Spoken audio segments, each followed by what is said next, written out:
తెలంగాణ భవన్లో మాజీ మంత్రి జగదీష్ రెడ్డి మాట్లాడుతున్నారు. లైవ్ లో చూద్దాం. కాబట్టి మీరే రాజేంద్ర చేయండి అని చెప్తారా? ఏం ఇండికేషన్ ఇస్తున్నారు?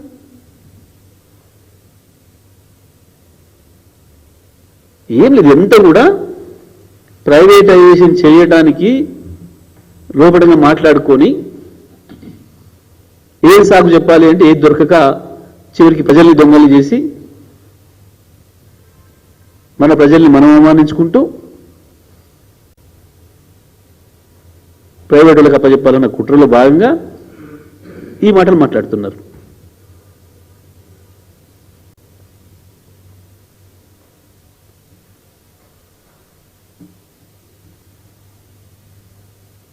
ప్రభుత్వం అన్నదో లేదో అనుకోవడానికి ఖండించలే మరి తెల్లవారి అన్ని పత్రికల్లో వచ్చింది.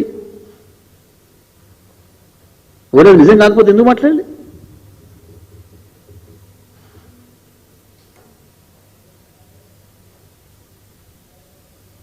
చాలా స్పష్టమైన కుట్ర జరుగుతుంది. అనేక రంగాల్ని ప్రైవేటైజ్ చేయడానికి కుట్ర జరుగుతుంది.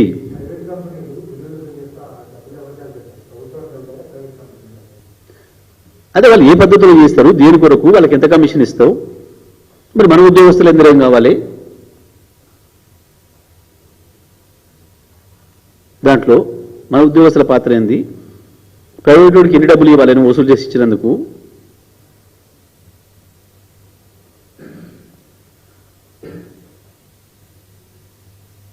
ఉన్నాయి, చాలా ఉన్నాయి. దాంట్లో ఉత్తనే ఒక అబద్ధం మాట్లాడి ప్రజలపైన ఒకటి నెపం వేసి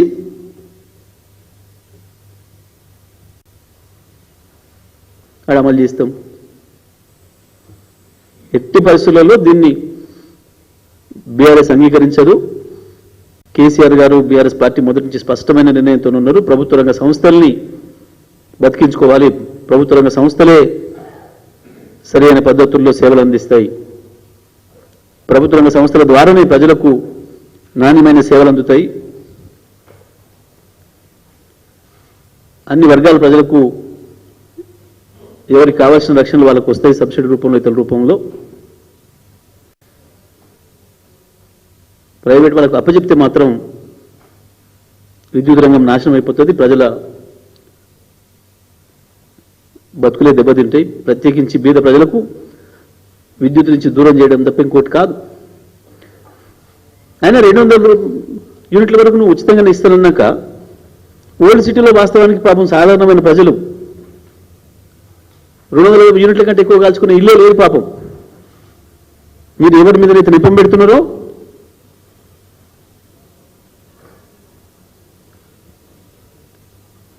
వాళ్ళు ఎవరు 200 పైన కాల్చేటోళ్ళు గారు. ఇంకా ప్రైవేట్ వాళ్ళకి ఎందుకు చేయటం?